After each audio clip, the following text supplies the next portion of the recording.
The following podcast may contain adult language and an abundance of salt. So get ready, nerds, to crank it up to 11, because we're talking movies that rock.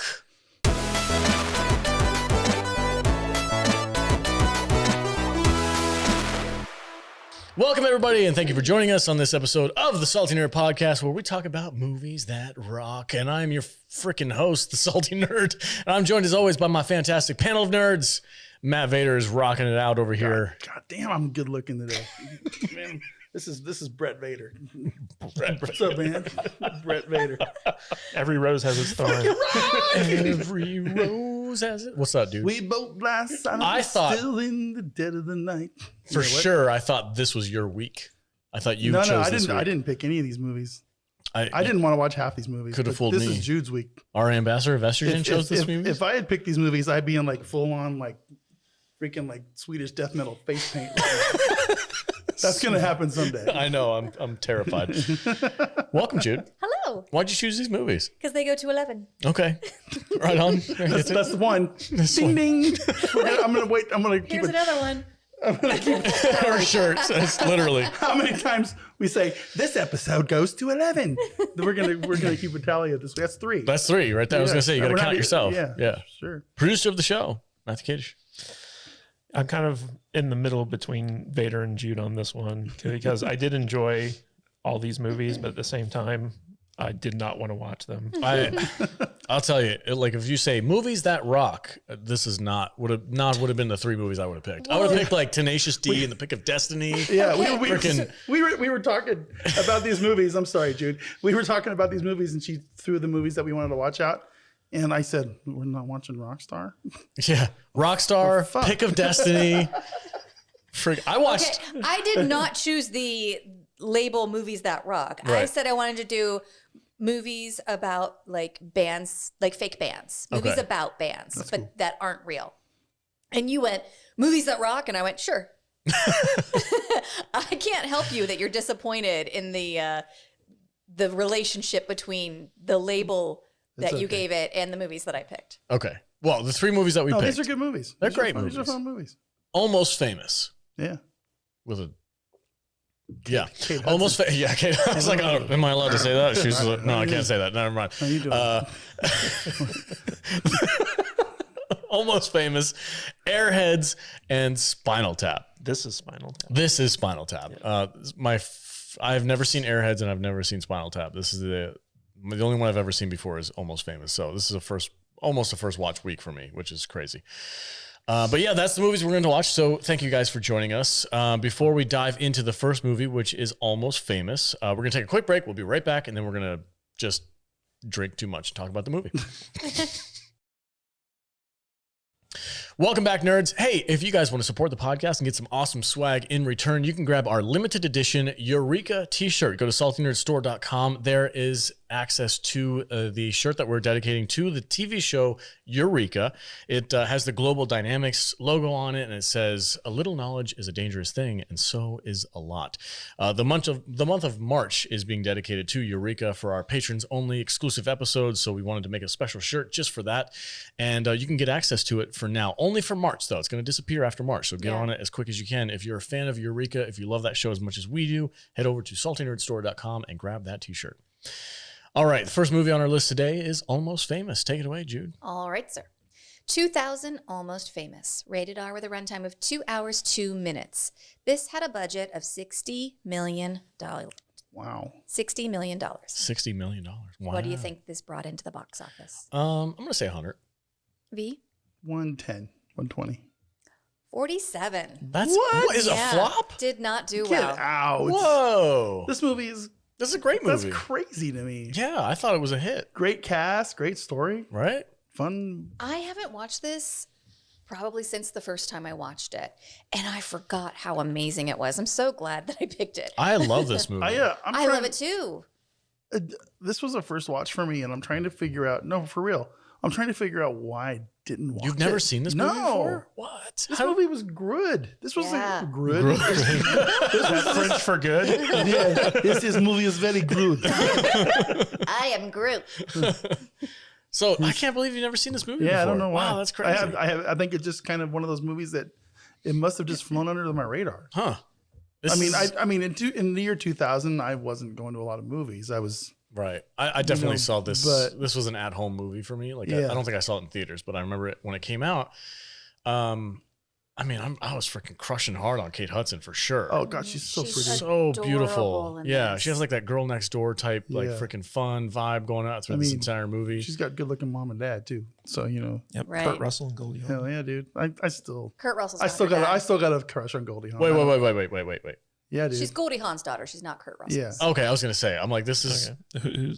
Who's the father? Mr. Hudson. Yeah. Some dude named Hudson. Hudson. Her brother. Oh, I didn't know that was Goldie Hawn's daughter. yeah. That's super cool. Right on. Yeah. All right, I can see the familiarity now. Kurt Russell's her stepdad. Yeah. You know what's funny? I mean, just by proxy, that makes you way fucking cool. Just by coincidence, just total coincidence. I also this week on my watch list was Overboard, the original one with Kurt Russell, The good one. the good one. Yeah. Yeah, the good one, not with Anna Faris, the other one. We have a crush on him, huh? Kurt Russell? As a show, we have a crush on Oh him. yeah, Yes. he's our freaking. He's I would the say He's that up is there with accurate. JCVD. Is he our spirit animal? he's the granddaddy of the podcast, bud. Yeah, we need to get him on. I would love to up, get Kurt? him on. He's father podcast. He's grandfather podcast. yeah, Yes, for absolutely. I'll Anyway, have our people talk to his people. all right, cool. Yeah, reach out to him. Goldie too. Goldie, God, let's get I love Goldie. her. I love We her can get so them both much. on the same time. Let's- All right, Jude. Before we Yes. get super sidetracked, go ahead. What is this movie all about? All right. William Miller, a very serious journalist who's definitely not 15 years old, meets Penny Lane, a retired band-aid at the top of the groupie ramp outside of a Black Sabbath concert. He's there on assignment and definitely not 15 years old when he meets the late and locked out members of the up-and-coming band Stillwater. When he proves he's not just the enemy, but a fan, the band invites him to join them on the next stop of their tour and agree to let him interview them. One stop becomes another and another until William finds himself a trusted member of the band's inner circle, giving him all the ammo he needs for an explosive think piece about a mediocre band struggling with the harsh reality of their rise to fame. William's mother is worried sick that her definitely 15-year-old son will do drugs while on tour with the band, but instead should have been worried about how boring Greenville, South Carolina is. Penny Lane, a probably 14-year-old Anna Paquin, and a few other of the female friends of the band join William and Stillwater, aiding them and being muses on the road and living the rock star life vicariously. Frontman Jason Lee and the other members of the band live in the shadow of lead guitarist Billy Crudup, who is being mused by Penny Lane from town to town. When his wife shows up on the tour, Penny gets the boot. And though her mantra is, "Don't fall in love," she can't bear to be cast aside. When the band manager kicks her out of an event, she decides to spend the rest of the evening with some Quaaludes and nearly dies until William finds her. He professes his love, kisses her unconscious lips, and calls a doctor to pump her stomach, saving her. The next day, realizing he's the only person who really cared about her, she tells him her real name, and they part ways as friends who will meet again someday. William goes back on the road with the band, but when an electrical storm wreaks havoc on their plane, everyone starts declaring their sins to each other. Jason Lee is in love with Billy Crudup's wife. William says they're all assholes for the way they treated Penny, and bass player Silent Ed Valancourt declares he's gay.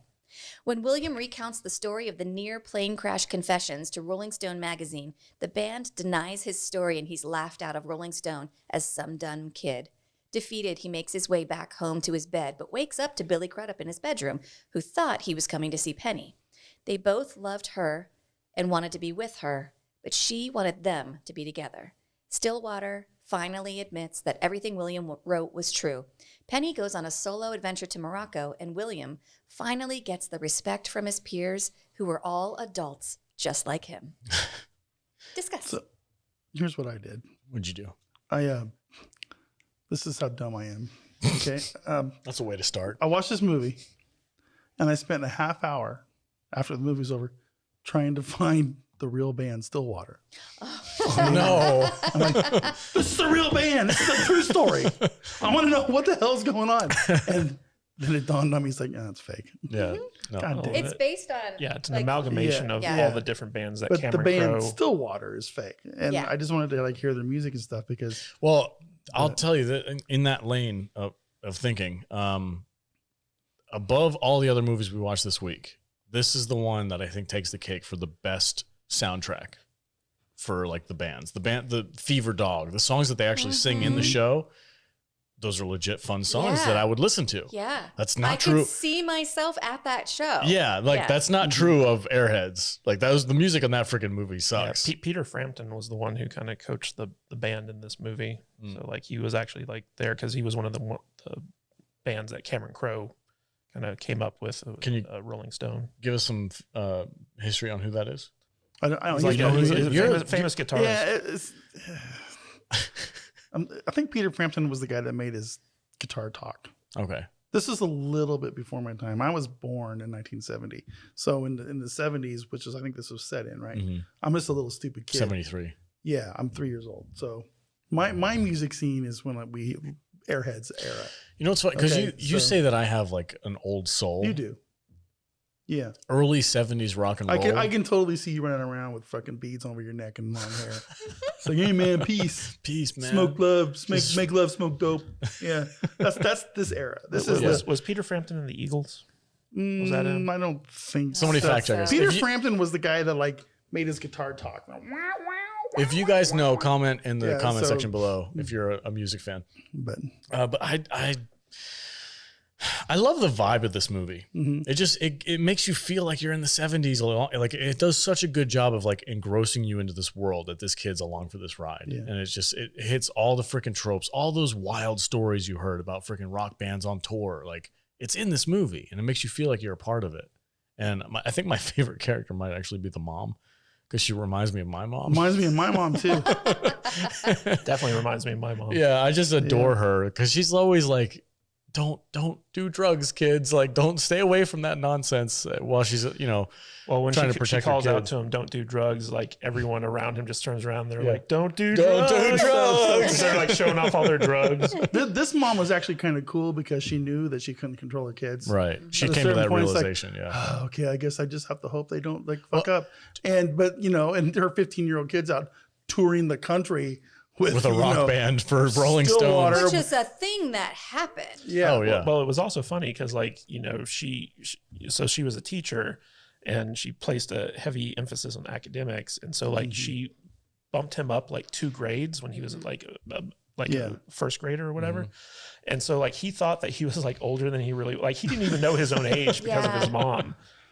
And so like when he finds out that he's actually like 2 years younger than he thought he was, he kind of takes his revenge by using that to justify going on this trip with these rock stars because he's like 15, but he's like, well, technically I could be 18. Can you believe freaking Zooey Deschanel is in this movie? God, she's so pretty. know. Blew I my love Zooey mind. Deschanel. I barely recognized her without her giant freaking glasses and her bangs. Yeah.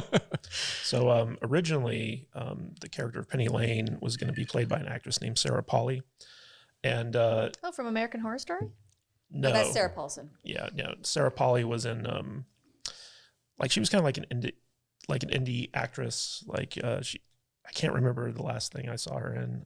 But anyway, she was cast as Penny Lane, and so like Brad Pitt was originally cast as Russell Hammond, Oh, okay. and Sarah Polley was going to be Penny Lane.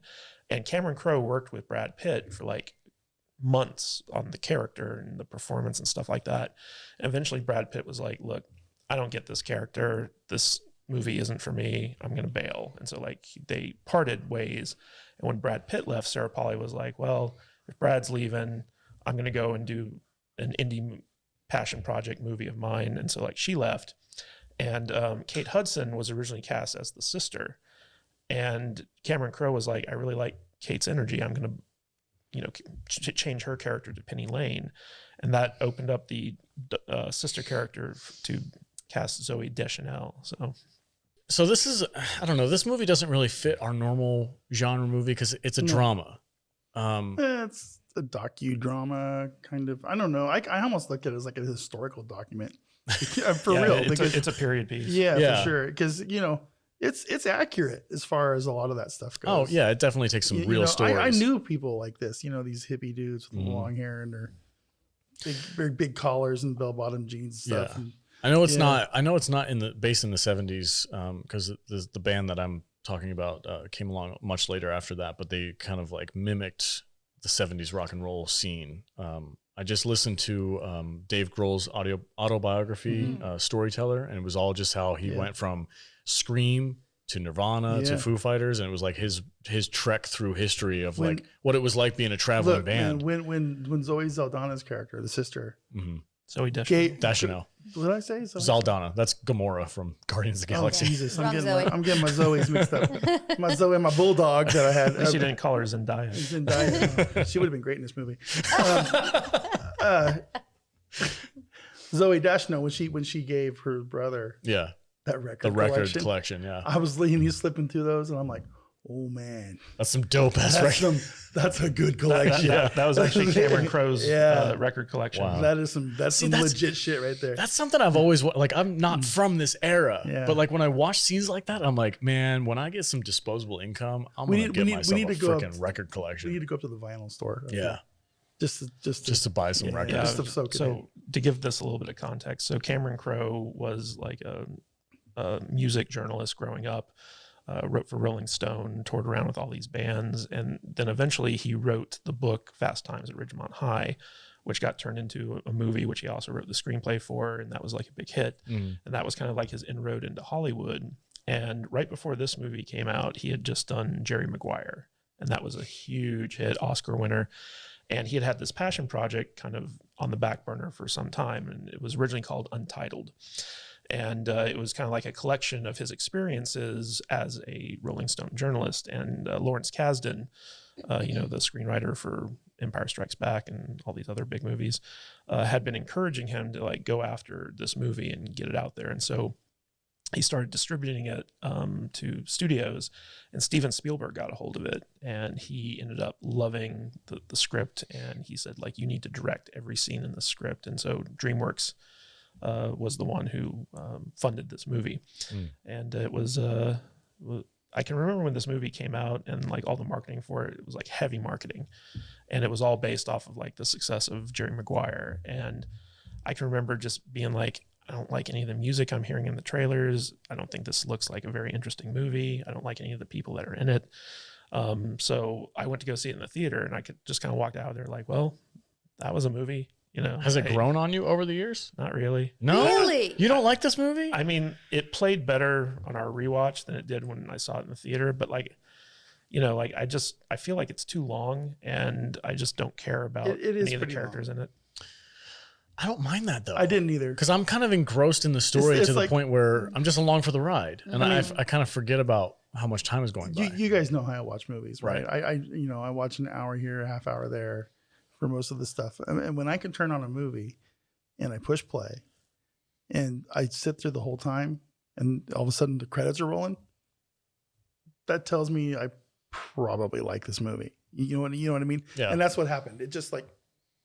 Next thing I knew, it was over. That's with this movie? Yeah. Okay. And it was just... That's awesome. Yeah. And I was pretty... I'll tell you this. My favorite parts of this movie are always when the character of Lester Bangs, who's played by Philip Seymour Hoffman, is on. Oh, I love that. He's really good. And like Philip Seymour Hoffman, he was just, R.I.P. Like he's passed away. But like he was such a good actor that he just stole every scene that he showed up. And it was funny because like he was there for 4 days. He shot for 4 days, and he had the flu the entire time. Really? And so that performance that he's giving is him being miserable and sick, and you can't tell at all. And he steals every scene that he's in. Philip Seymour Hoffman is probably one of the best actors I've ever seen in a movie. Dude, I love him in everything. Along Came Polly. He's freaking hilarious. Mission Impossible 3. He's scary as shit. I hate Boogie Nights. Yeah. But, like all the movies I've ever seen him in, man, he just... I think about him more with these kind of roles, and it just makes me It makes me sad. It makes me hate. Was he in Lords of Dogtown too? Drugs and addiction. It's taken so many of our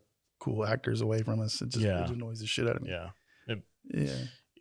I don't mean to bring the thing. No, I know. I understand. Down. Well, I mean, this is kind of a bummer movie too. Yeah, it's just like, come on. Yeah. Well, it was interesting because Lester Bangs also died of an overdose. And so like, there's like weird parallels there between him and the actor that actually played him in this movie. Wow. Man. Philip Seymour Hoffman is freaking awesome though. Like every movie I've ever seen him in, he just Twister, the Suck Zone. Like, come on, man. I still haven't seen that one where he was based on like L. Ron Hubbard, where he played. It was like one of his last movies. I don't remember. We'll have to check it out. We'll have to check it out later. But anyway, Philip Seymour Hoffman being in this movie is awesome. I don't know. I just get sucked into the story, man. Like this movie is so good at just like making you feel like you're on the journey with this kid. And one of the interesting parts about this movie is like it is a collection of stuff that actually happened. Like one of the guys from Led Zeppelin, I think it was Robert Plant, he stood up on a balcony and said like, I'm a golden god, and like that made it into this movie.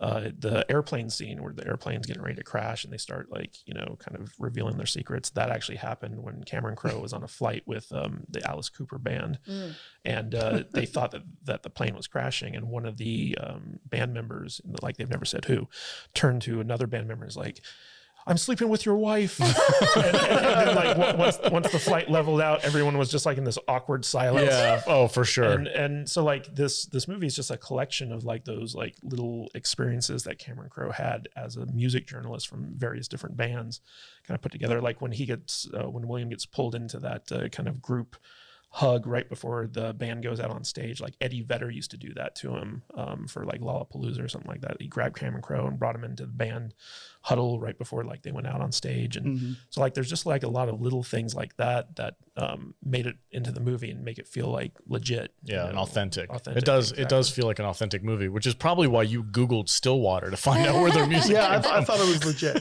I did. I forgot we were doing bands that don't exist week. I'm trying to think of a couple of like my favorite scenes. Anything with Kate. Was it when Greenville, South Carolina was really boring and they decided to deflower the kid? Well, what's funny is Patrick Fugit, who plays William in the movie. So he really was like 15, and his voice cracked during the movie. Like his voice changed.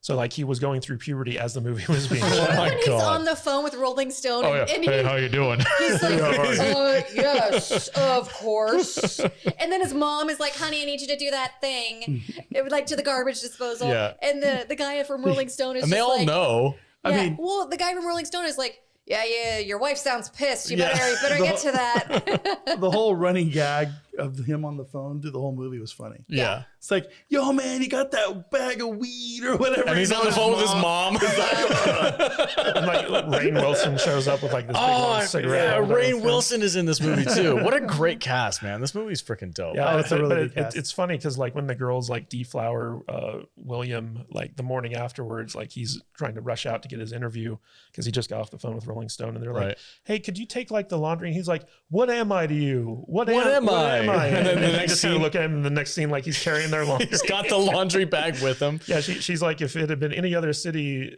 any city other than Greenville, you'd still be a virgin. Like they were just so bored they couldn't do anything else. Yeah, they were like, let's deflower. It's insane. I'm just glad. I just have to give the movie. I'm glad that they didn't go out of their way to show that all go down. Well, what's weird is I turned to Jude after we watched that scene, and I was like, I know they think he's 18, but he's really 15. Do you think this is like weird at all? There's a couple moments in this movie where, especially with Kate Hudson, because she looks super young. And she says in the beginning that she's 16. Yeah. And then there's scenes with her topless, like dancing around to freaking getting high and shit like Topless? that. Yeah. I missed that part. How did you miss that part? Were you playing Dragon Champions? Bro, this has a know. half star for, yeah. Dragon Champions. What? You need to pull it up and show me. I don't know if I can. And that's I must have blinked. It's interesting because you have to put it in the perspective of what time it is 1970s. in. And like legitimately, like Elvis was on tour with a 13-year-old girl that he eventually married, and these things happened. Like it was a different time. I want to say it was. It's weird to say that, but it's true. Was it Bowie that had like an under like a 17-year-old or a 16-year-old groupie that toured with them? Led Zeppelin. This happened a lot. But it is kind of like weird to think about, in the context of today's mores. Like nobody's getting away with this now. No, definitely not. At this time, this wasn't that unusual. That's the scary part. Yeah. That's it's funny because when you watch it now and you're like, oh my God, this was like not WTF, man. Like where do these parents think their kids are? Well, like the way that we treat our kids now, which is like we know exactly where they are at all times. Yeah. You But know, like back in the it's 70s. to prevent shit like this from back happening. in the 70s, it's like your kid could just disappear for a couple of weeks and you'd be like, oh, you're back. Where were you? It's the boomers, These man. stupid hand pacifiers that we carry around all the time. Hand pacifier. Our phones. Our phone woobies. That's basically what they are. We're all Says the addicted to guy these who things. has 100 different Oh, I'm electronics not in front of denying him right it. now. I'm not denying it. They changed the world. Okay. So because the party that they went to in the yeah. I went to dozens of those parties. Oh, where they were just all sitting around in the room, like contemplating the universe It's like on I mean, acid. the entire high school would get together at some poor schmuck's house. Yeah, whose parents were went at away Yep. for the weekend, destroyed Yeah. the house. It was every weekend there was one of those. Every weekend during the school year, back when I was in school, and you beg your parents not to leave because you know that it's like this is the true story. My parents went away for one weekend. I'm not hosting a party. I knew I wasn't going to host the party. Guess what happened? The party came to you. The party came to me. Well, that's your fault for telling people that your parents were out of town. Because people knew my mom and dad were gone for the weekend. All of a sudden, I have 50 people in my house. Whoa. And I'm like, what the fuck is going on? I was mad because my house got destroyed. And I had to try to clean up everything before my mom and dad got home. Yeah. And speaking of mothers, some of my favorite scenes in this movie are how like his mother freaks out everyone she talks to. Oh yeah. Right? Like you had Firuza Balk get freaked out, then you had Billy Crudup get She's freaked like, out. by the way, this is the maid. No, my favorite scene with her on the phone is with Russell when she's like, Russell, you can do better than this. Yeah. I know you're a good person deep down inside. And it fucks him up the He's rest of the like, movie. Your mom kind of freaked me out.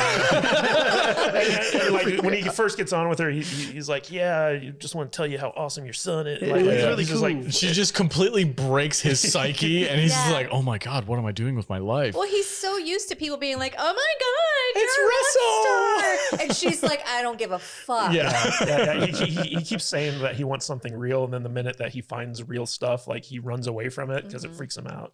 Yeah. That's another thing. R2 is in the chat right now. And he said, remember having to remember your friends and family's phone numbers? Oh, yeah. Yeah. But yeah, like he's traveling across the United States and he has to call. What was the agreement that he had with his mom? His mom was She like, had to you had to call call like 3 every times a day. 3 times a day He every day. never called once. And he never called. Maybe once a day. I don't know. But I feel like she was always calling him. Yeah, The it was hotels just, they were coming. And You need to call your he mom missed his right now. high school graduation. Yeah. and Oh, yeah, all that's types right. of stuff. It's like That's who a- gives a shit but about that's high like a school life graduation? experience though, right? Like I don't remember God. going to my graduation for high school, but if I went on a freaking road trip with a band across the United Yeah. States, I'd remember that forever. Should we talk about the Tiny Dancer bus scene? That's like the most iconic scene in the movie, right? Yeah. Yeah, when they're all in the bus. It's after the acid trip party. Russell gets back on the bus. They find him. He's like freaking sloshed. They're dragging And him back the on band there. had a huge fight. Yeah. Right before he like Over a went off. t-shirt. Yeah. You know what's funny about these movies is like I started seeing a similar dynamic that we have for the podcast. I did too. And I was like, oh shit. Like It's like, it's a why road is Alex's face on the front of everything? because I'm the front man. I'm way funnier than that fucking guy. You're just a blurry shadow. behind- It's just Jude's in the background. Oh, please. You know it would be Kadish. Why Well, me? he wants to be the blurry person in the background. He's Yeah. like, I don't want it would anybody. be Yeah, it would be I'm the mute his- drummer. No, it would be his face clear, and the rest of us are just blurry blobs in the background. He'd be like, I don't know, guys. It's just a t-shirt. Doesn't even matter. Doesn't even matter. Don't even worry about it. Like, what's our cut? But I did, yeah. But I did see some similarities between Yeah, the power dynamic. the between- power dynamic between a group of people who are working together to create something for entertainment reasons. Yeah. Like we're working together to create entertainment for other people that we don't know. And it's the same thing that this band is going through. Everybody So- has a little bit of an ego. It's just Yeah, the way it it's- And is. like when the lead singer says to the lead guitarist, I'm the front man. Mhm. You're supposed to be the mysterious one. And you know it's because he knows like He's that Russell cooler. has so much charisma that people are drawn to him. Yeah. So he needs him to like tone down how cool he is, his magnetism, so that the front man can be the front man. I mean, that's correct. I mean, most of these bands wouldn't be anything without the correct frontman. Mhm. I mean, imagine Led Zeppelin without Robert Plant. Would never work. You know, Black Sabbath wasn't very good after Ozzy left. I think you might be the front man for the podcast. You know, buddy. well, that's your job. It's like you got your face on You know, it's just how bands are. It's a dynamic. Absolutely. You have to have a charismatic guy singing. I'm just gonna my final thought. So I don't have a lot of salt for this movie. I love this movie. There's not a lot of criticisms. I'll just say that the main character, I can't remember his freaking name, William. He's the only one who I felt like there was a couple of scenes where he was supposed to be acting, and it was clear that he was a young kid trying to act in the scene, and it was a little stiff, a little flat. Yeah, and I feel like he was cast for his eyes. Yeah, he's got very big eyes. I don't think he was the perfect fit for this movie to be the main character, because there was a couple scenes where I felt like he should have sold it a lot more, and he just wasn't able to or something. I would have liked to have seen the Levitt kid. What was his name? Joseph Gordon-Levitt. Joseph Gordon-Levitt in that role. I don't remember if he was the right age. I think he was but too old. I feel like he would have been right there. He probably could have pulled it off. Yeah. But yeah, that's who I actually thought that was at first for a second. But that's really my only criticism of the movie, is that the main character actor just isn't the strongest actor I've seen as far as like the age group goes. Like I think there's other younger actors that could have pulled that off really well.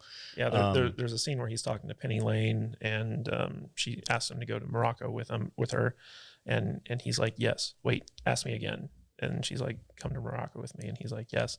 And that was actually like him like kind of breaking character, because he was like, wait, I can do that line better, ask me again. And Cameron Crowe just liked how it looked, so he left that in the movie. Oh wow, I didn't know that. That's cool. But yeah, that's my only criticism of it. The rest of the movie I adore. I love. Kate Hudson is freaking awesome in this movie. The band is It's really like her first big movie, wasn't it? Yeah, I think so, definitely yeah. was. I kind of got introduced to her. There's a movie called The Four Feathers with Heath Ledger. Freaking amazing movie with Kate Hudson. That's kind of where I got introduced to her, and then I saw her in Fool's Gold with Matthew McConaughey, and then I fell in love with her. And she's so no, pretty. that's not the one with Owen Wilson. What's just the one with Owen Wilson?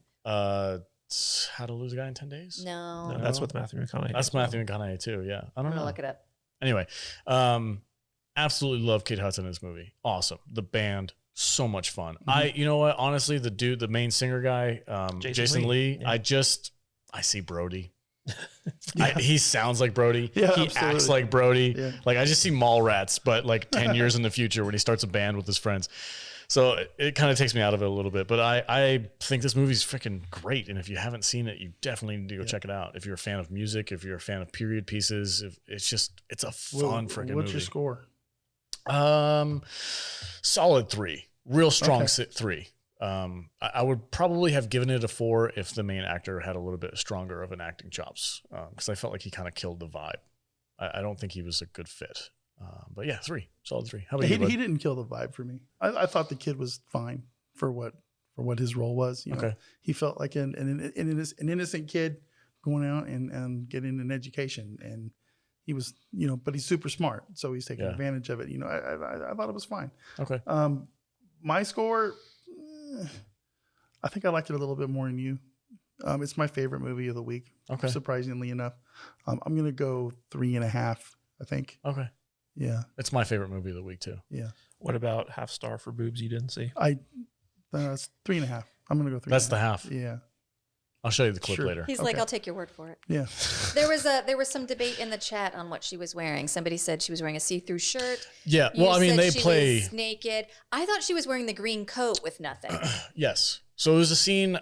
She was in one of the lofts or hotel One of the rooms. hotel rooms, and she's like just dancing around. She has a jacket on, but she doesn't have a shirt on. And there's a scene where she does a little twirl. She's wearing the green coat. Yeah, it's not like a obnoxious, like a sex scene or anything like that. No. It's I real think quick. it was very well done because I mean it played like things that would happen in this situation. Yeah, it wasn't. They didn't bring attention to it at all. This is one of those movies that I'm surprised I like it as much as I do, because It's not usually. Yeah, it's not something- in my wheelhouse as far as things that I would go out of my way to go watch. But I would have no problem watching this again. Like if my wife wanted to watch it or something, But it's like, okay, let's put it on. if I find the freaking Stillwater soundtrack on Spotify, I'd probably listen to it. Yeah. I actually liked Fever Dog, that song that they sang. I Yeah. thought it was good. Jude, final thoughts? Give it a rating. I forgot how good this movie is. I'm really glad that I watched it again.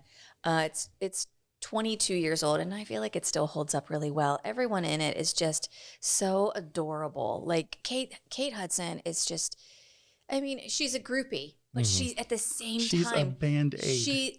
Let me finish. At the same time, she's like this child, but also this wise woman and just so adorable. And you just want to reach out and like touch her cheek.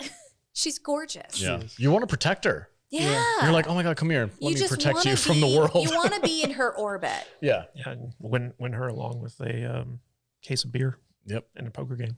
Yeah. A case of Heineken. That scene where he tells her. Oh, and she breaks and then she like sucks it back in and is like. There's like a silent tear. She smiles, wipes away her tear, and says, what kind of beer? Oh, God damn it. She's amazing. So good. She's amazing in this. So good. This movie's really good. And the soundtrack, like you said, I would totally listen to it. I would go see these bands today. Mm-hmm.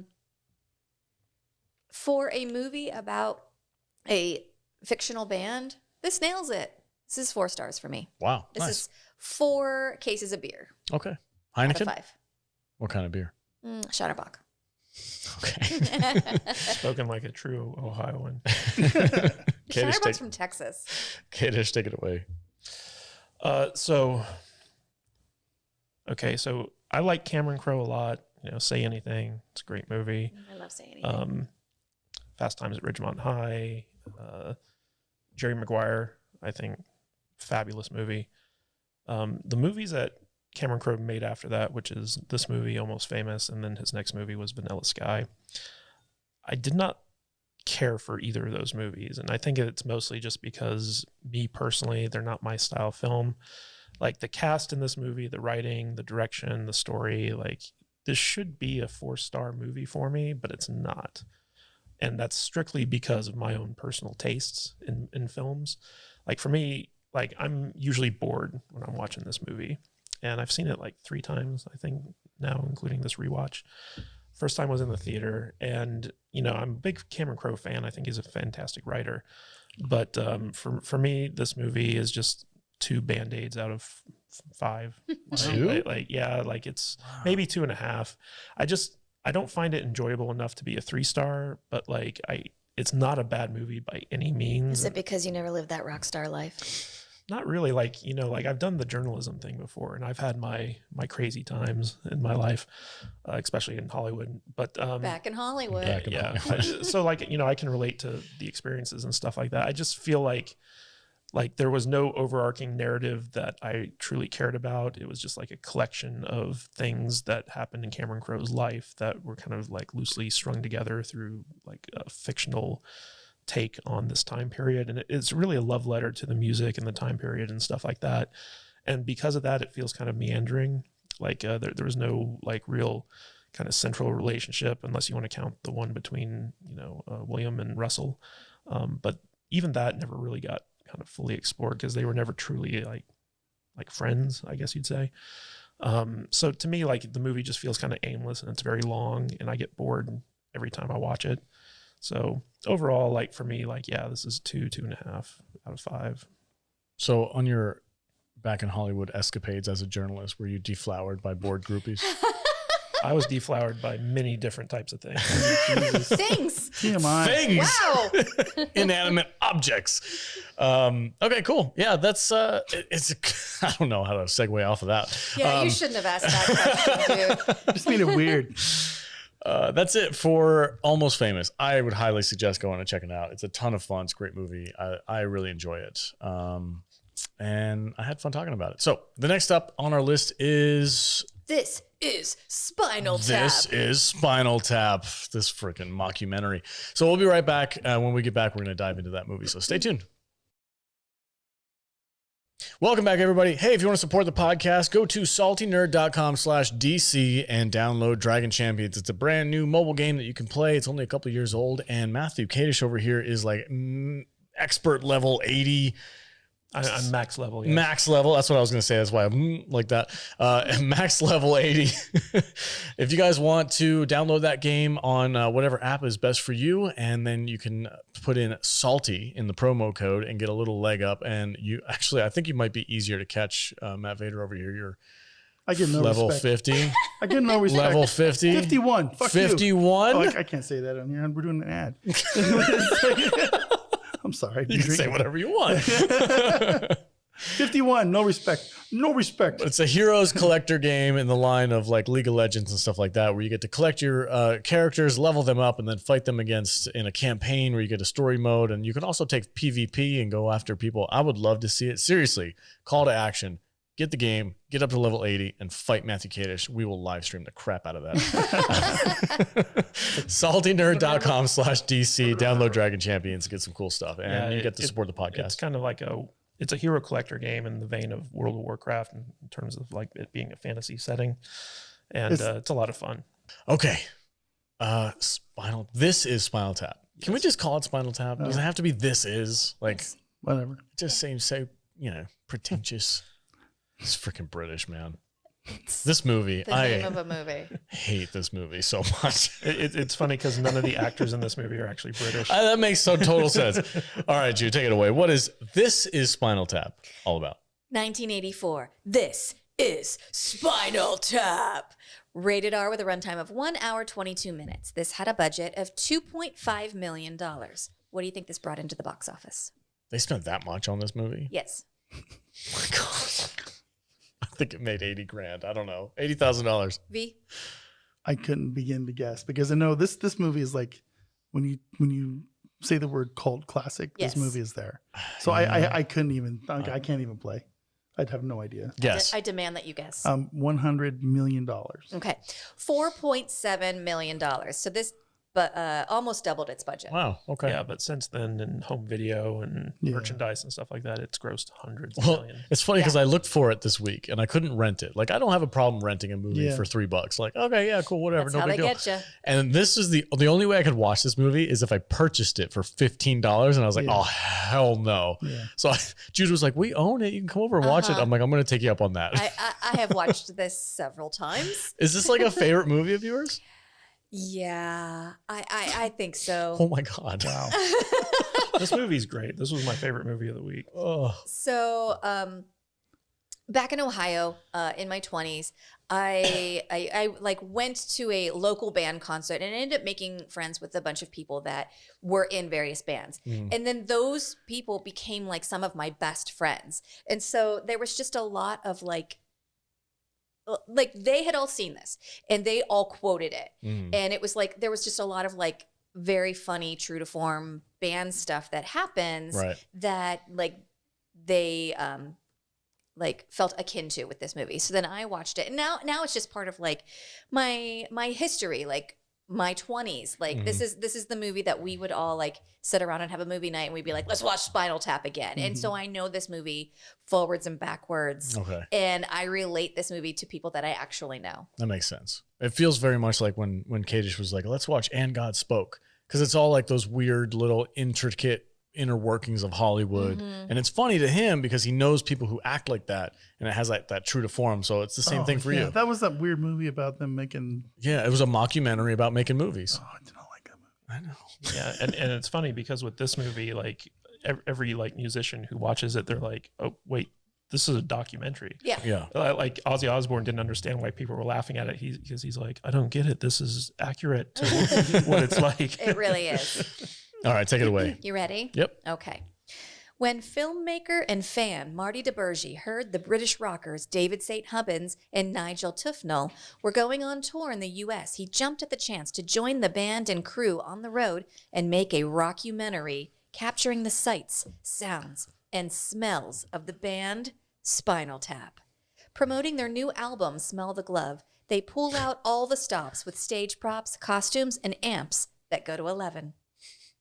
Between all the traveling, crazy fans, and drummers mysteriously dying, the band has faced many challenges. So when the record company decides the album cover is too sexy to release, the aging rockers place their focus on making the tour everything their fans have ever wanted.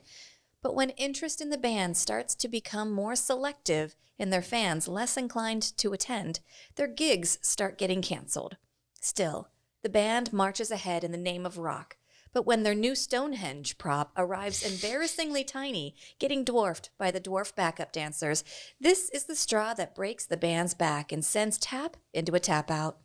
The future looks as black as their album cover, but when their single Sex Farm charts in Japan, the bandmates decide they can't quit their fans or each other and pack up their two-headed guitars, trousers full of armadillos, and their new drummer for another tour. Discuss. All right. I got to tell a little story to give you guys some context. So there's another movie out there that when it came out, everybody said it was the freaking funniest thing in the world, and I just didn't get it. And it was Napoleon Dynamite. I watched that movie and I was like, this movie's freaking It's weird. dumb Yeah. and not funny. And then like the older the movie got and the more the references kind of took over the culture, went back and watched it again and I started laughing at it. Yeah. And now, especially if I'm with a group of friends, I go back and watch Napoleon Dynamite. It's freaking hilarious. That's this movie to me. Yeah. I watched it. I was watching probably the first 30 minutes or so by myself and I was like, oh God, this is so dumb. And then Kadish came in. He's like, hey, buddy, how you doing? Oh, I love this movie. And he sat down and watched it with me. And he started freaking belly laughing at some of the things going on. I'm watching it. I'm like, oh my God, the freaking drummers are all dying. Yeah. And like just the dumbest jokes ever. And the freaking Stonehenge thing, it comes down. Yeah, it's the tiny little, And they're like, like this big. They drew a diagram on a napkin, and instead of putting 18 feet They high, put they 18 put 18 inches. inches. And so it was made to scale 18 inches. And then they have these little people come in and dance around it. And the little people are bigger than the Stonehenge. This is what he says. He's like, we got a Stonehenge It's that's just in Stonehenge. danger of being crushed by the little person dancing around it. Something like that. Yeah, it was funny. It's just goofy. And it got funnier the longer I, because I was watching Kadish and I'm like, okay, I can see why people are quoting this movie all the time. I had to explain some of the jokes to Alex. He did, yeah. And I was just get like, okay, I get it now. I understand. It's not my type of humor, but I think if I probably have watched it a couple more times and it was in a group setting, I probably would be dying of laughter. I think And like the lyrics to their songs are Oh, so funny. terrible. That one about they freaking get the cushion. Sweeter the pushing. It's like their final song, "Rock You All Night Long." It's all about. It's like you're only rape.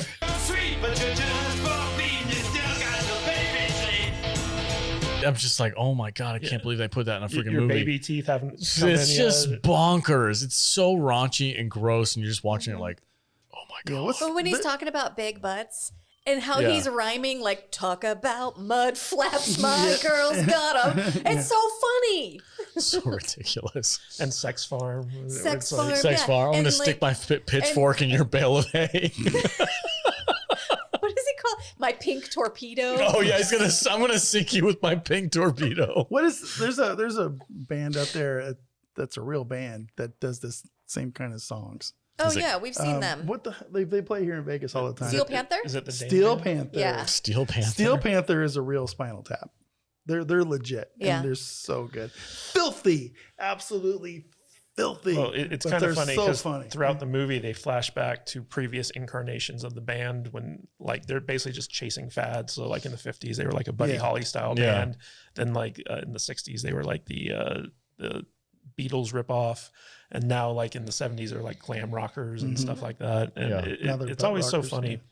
because this was directed by Rob Reiner. It was like his first big movie that he directed, and everyone knows him as like Meathead from All in the Family.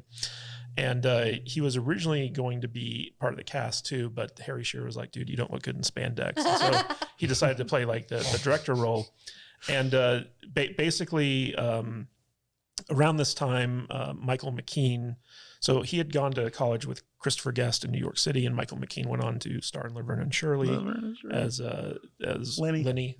And he was working with Harry Shearer and Rob Reiner on a TV pilot for a sketch comedy show called The TV Show.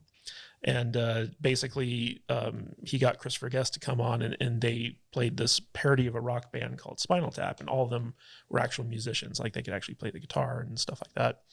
And during the production of the sketch, there was like a weird stage effect that went wrong, and it kind of ruined the take. And instead of cutting, they just started improvising, and that's how like they invented the characters of David St. Hubbins and Nigel Tufnell. And when Rob Reiner kind of saw this, they were like, you know what? I think that this could work as its own standalone thing. And so they pitched it to a studio, and they got like $60,000 to write a script. And then they realized that this thing couldn't be written. And so they decided to do it all improv. So they would go into a scene, they would know like the beginning of the scene and where the scene would end up, but everything in between was just kind of like up in the air. Mm-hmm. So everything in this movie is all ad-libbed, right? And that's part of the genius of this movie, is that the comedy comes from these actors who are just making shit up, as like all the band member, like the drummers dying, and how they died. Like that was scene where they're talking about the drummers dying is the most hilarious part of the movie, because they're just winging it. And then when the one guy's like, well, he choked on vomit, and you could see on the other guy's face, like, that's not that funny. He's like, well, it was someone else's vomit. Well, yeah, but and they were like, can't prove whose vomit it was. And they were going because through, you can't dust for vomit. And like they just keep going with it, and the more they keep going, they're just like shredding this scene, and it's so funny. Yeah, they just keep feeding off of each other's humor, and that that bit about the vomit thing, we're like, oh, it's somebody else's vomit, and you can't dust for vomit, man. You have no idea whose it is. And like the authorities said it was best just to leave it unsolved.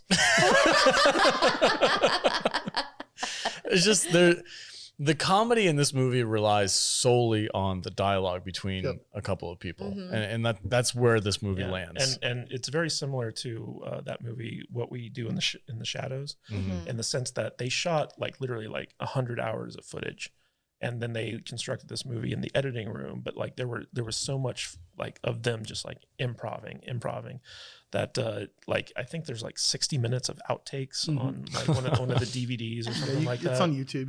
Is it really? I almost watched it last night. Oh my gosh. Yeah, it's pretty crazy. And it's funny because Rob Reiner actually hired a actual documentary cinematographer to shoot this movie. And so like that's why you get like the handheld stuff. And this was really the first quote unquote mockumentary to kind of break out and kind of pioneer the genre. And so much so that the people who originally watched it thought it was real documentary. Like they didn't think it was a comedy. And so, people were coming up to Rob Reiner's like, oh, I love the movie. I wish you'd done like a more well-known band. And it's kind of funny because as you're watching this, you see these actors pop up, and like Billy Crystal and Dana Carvey just like show up as like mime waiters in like a party. It's so weird, but like the cast is Paul Schaefer as the guy who wants his ass kicked because he failed to get people at the record signing. And it's also funny too because when you see like the girl that David is dating, they have the exact same hairstyle. Yeah, throughout the whole movie, you're just watching these two people that look identical. Like, oh, that's another one that cracks me up. The scene where they're interviewing David and is her name Janine? Jackie, so. Janine. Okay, they're interviewing them together. And David St. Hubbins is like, it's so funny because like Janine and Nigel, they're so alike, but like they hate each other. I mean, they don't really hate each other. And she's like, oh yes, no, we love each other. And like, as soon as he like stops talking, she gives him dagger eyes. And she's like, like, and it's just little things like that are so funny and real. Like I've seen people like talking about other people with their like partner next to them and being like, oh, well, yeah, they don't get along. But I mean, it's not like they don't get along. It's just that like they both have so much passion for the band. Trying to play damage control. Yeah. And the partner's like, what the fuck are you telling them? Yeah. And I like how David St. Hubbins was named after an actual Saint Hubbins, who was like the patron saint of quality footwear. Oh my gosh. The scene that I think got me the most, they were under the stage somewhere. They were getting ready and they wanted to go out late. Yeah, they were like, I want to go out late and make my favorite scene make a big entrance. They go and they find this like maintenance guy. And what made me laugh, because I'm a freaking, I don't know, I guess I'm a handy person. I deal with tools all the time.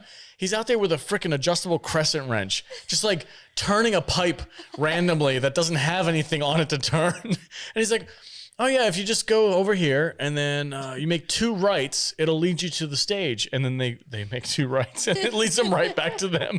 And he's like, what are you doing? It's like you made a wrong turn. I have a theory that guy didn't even work there. He was just like a homeless dude who was like banging on pipes. Them being lost underneath the stage, trying to find the way to the stage is like one of the most iconic Is it? scenes in the okay, film. this is my first one. I've never seen it. It's my favorite. It's my favorite scene in the movie. Yeah. Okay.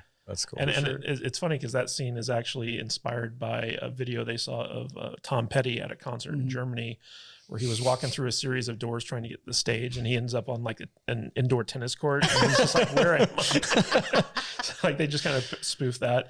And it was also funny because like right before that happened, they had, you know, purposely been late to the stage because they wanted people to get riled up and pumped up for their arrival, and then they get lost. So cute. So there was another scene. Do you guys remember how, I think it was either Black Sabbath or Led Zeppelin, I forget which band, they had a thing about wanting to remove all the brown M&Ms from, you know, the backstage area.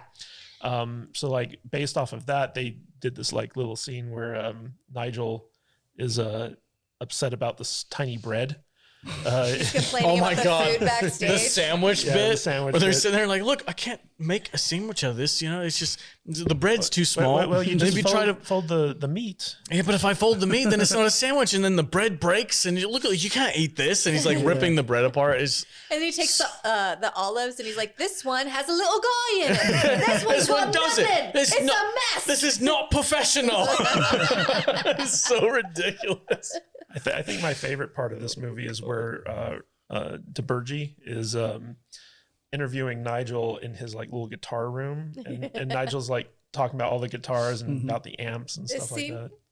Yeah, Yeah. You want to describe that scene, Jude? Well, if for anyone who's just listening to the audio, I'm wearing these Go to 11 shirt, and I keep referencing it because I knew Alex said he was going to get really annoyed if people kept saying these Go to 11. Oh, it's the most iconic thing from the movie. I did not know it came from this movie. I had no idea. Now you do. So Nigel is showing Rob Reiner all of his guitars and what's special about each one. And there's one that you can't play it, you can't touch it, don't point at it, don't look at it. It can't be played. And then there's another one he picks up and he's like, the sustain, listen. And he's like, well, you're not playing it. And he's like, but if I was, you'd hear the sustain. And he goes over to his amps and he's like, "Oh, these are great amps." And he's like, "Yeah, this one right here, you know, it goes up to 11. If we would just want to get really loud and just blow everybody's minds." And they're like, "Well, why don't you just turn 10 up so that when you're at 10, you're already," I think he's like, make 10-1 louder. "Yeah." And he's like, "But these go to 11. Yeah. And it's funny because if you go on the IMDb movie page for this, where you can rate, and they have like a 10-star rating scale, the Spinal Tap one goes to 11. Yeah, I'm sure. my God. Amazing. Of course it does. Yeah. But it's kind of funny because there's this band called Marillion. I don't know if you ever heard of them before, but they went through 5 drummers in the space of a year over the course of their first 2 albums. And that's where I think they pulled the Spinal Tap gag. Did their drummers die? I think so. Yeah. Oh my God. That's a real thing. Yeah. And it's funny because the guy who plays the drummer in the movie for Spinal Tap, he was actually like a real drummer. And when he auditioned for the movie, he was telling Rob Reiner about all the failed bands he'd been in. And he's like, you're perfect for the part. So he was like an actual drummer. And the keyboardist was also like an actual keyboardist. Wasn't there a scene in this movie where like they were in the middle of a gig and the drummer was going at it, and then just like a puff of smoke comes up? And so at the end, he spontaneously combusts. And then it's just like this fat Hawaiian dude who's just going at it. Yeah, the new drummer. That's the new drummer for the Japan tour. Oh my God. I love the scene where they're interviewing the drummer and he's in the bathtub. Yeah. And he's like, well, you know, the law of averages says that, you know, I'm probably going to die. But Yeah. like, I mean, they can't all die. This movie's so goofy. Yeah, there was another great scene where Harry Shearer.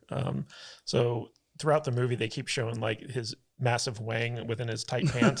Well, no, they start with the interview because they say like only your audience is only boys, and they're like, well, there's a reason for that. It's because the women run away screaming from us because we've got armadillos in our trousers, and like David St. Hubbard's just starts cracking up, and you know that he just lost it when he said that, and so they keep showing the spandex pants that Harry Shearer, Derek Smalls is the character's name, is wearing, and it's like got this like armadillo shaped dick print in these spandex. But go ahead.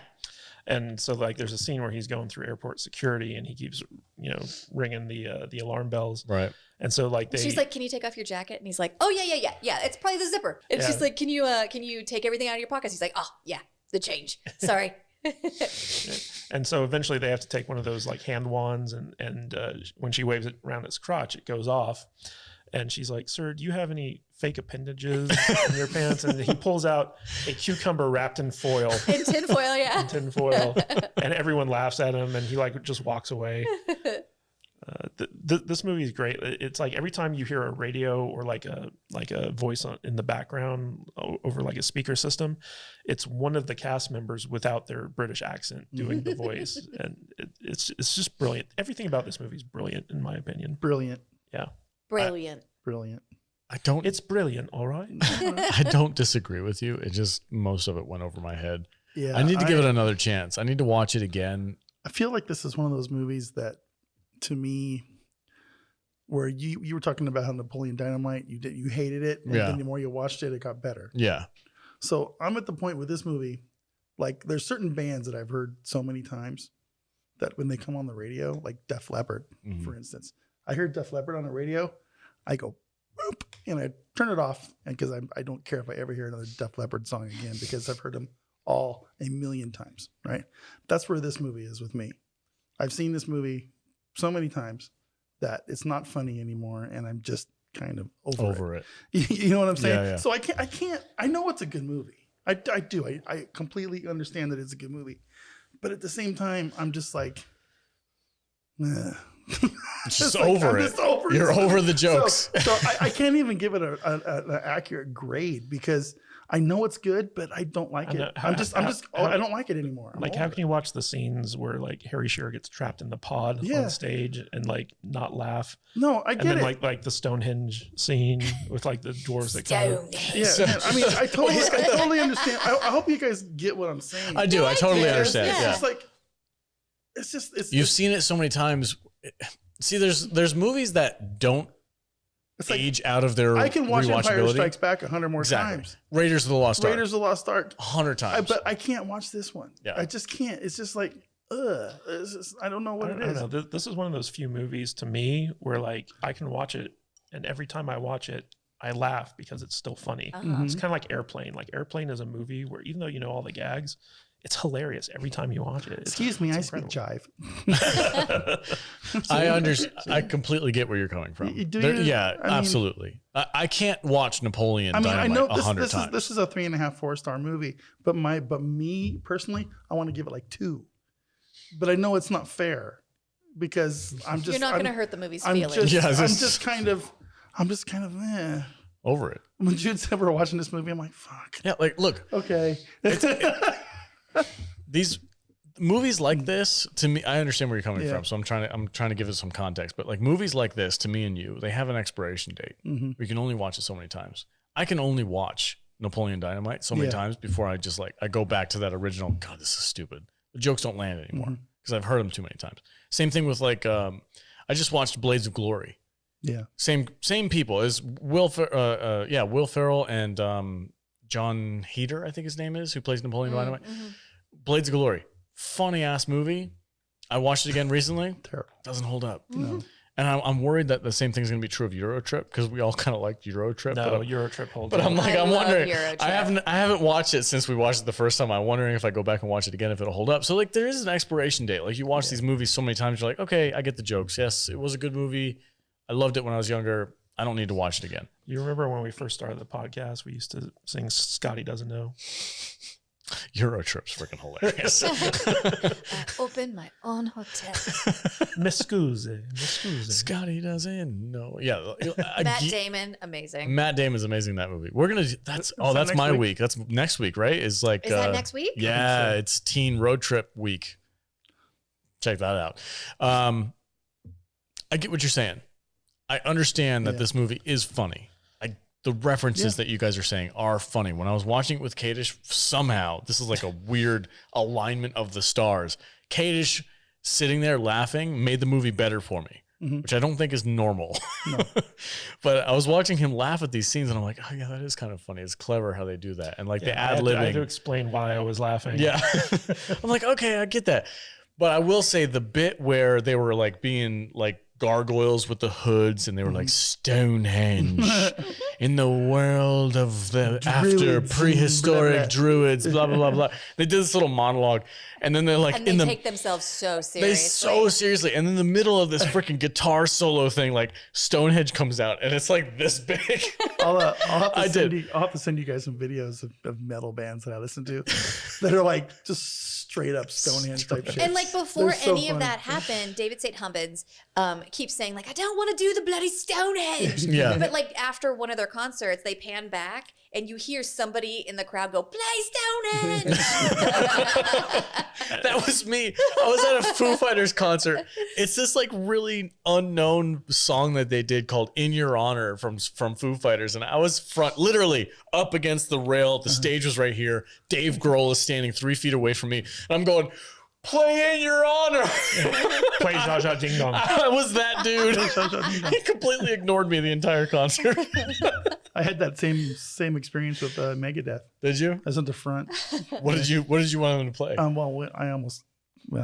That's No. I need to hear this story. Come on, we need some life for this podcast. Let's go. There was some stuff that happened at that concert. It's kind of dark. Is it not funny? It's not funny. Oh, okay. I thought it was going to be funny. It's in Eugene, Oregon. I'm in the front row. Mm-hmm. I may or may not might have been part of the catalyst that made the retaining wall between me and the stage fall down. And yeah, it was pretty brutal. And I'm on the bottom of like 200 people. The band immediately quits playing and bails out of the concert hall. Yeah. And there was some bad stuff that happened to Dave Mustaine later that night at the hotel. Oh no.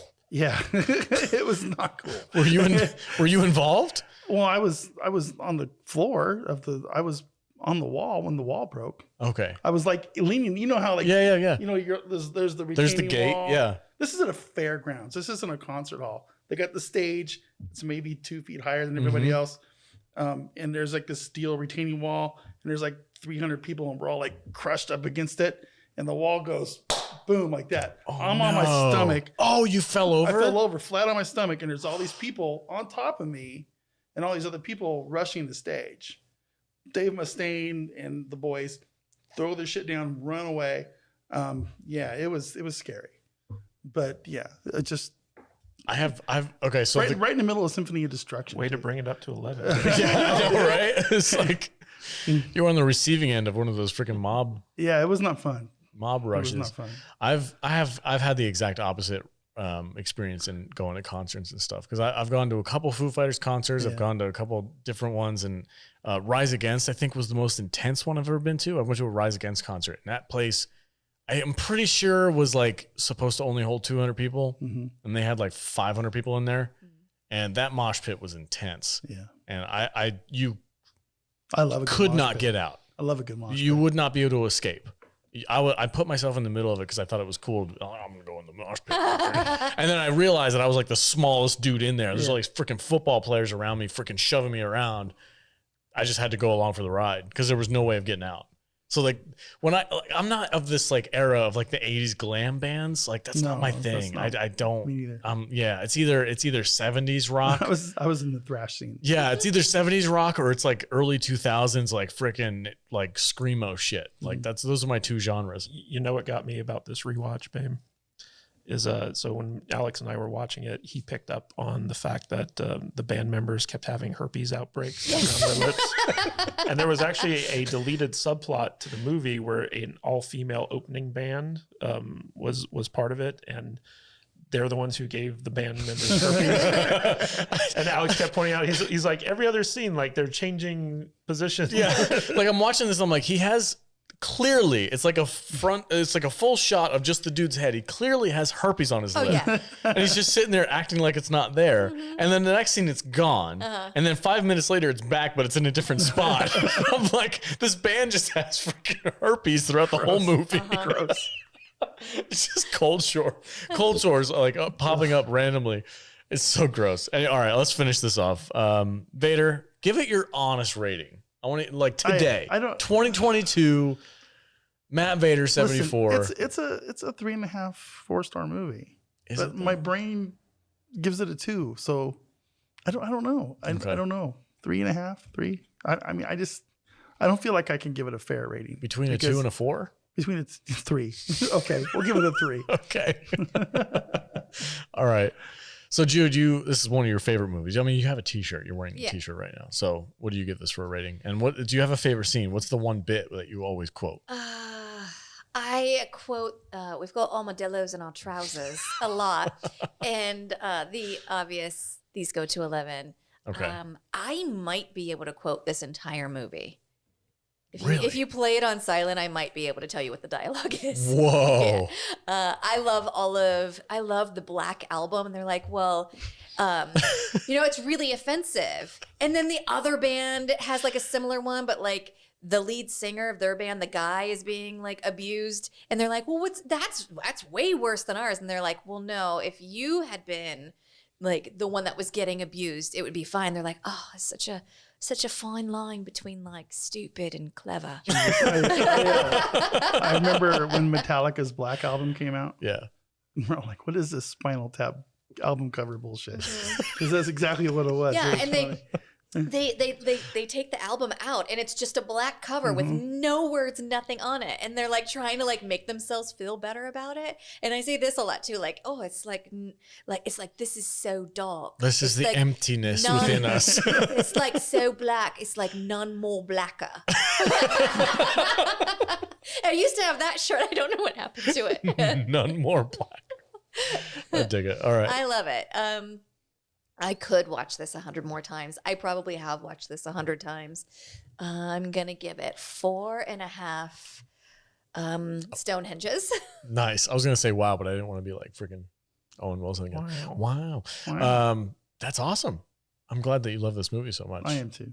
And I'm glad that you finally came around.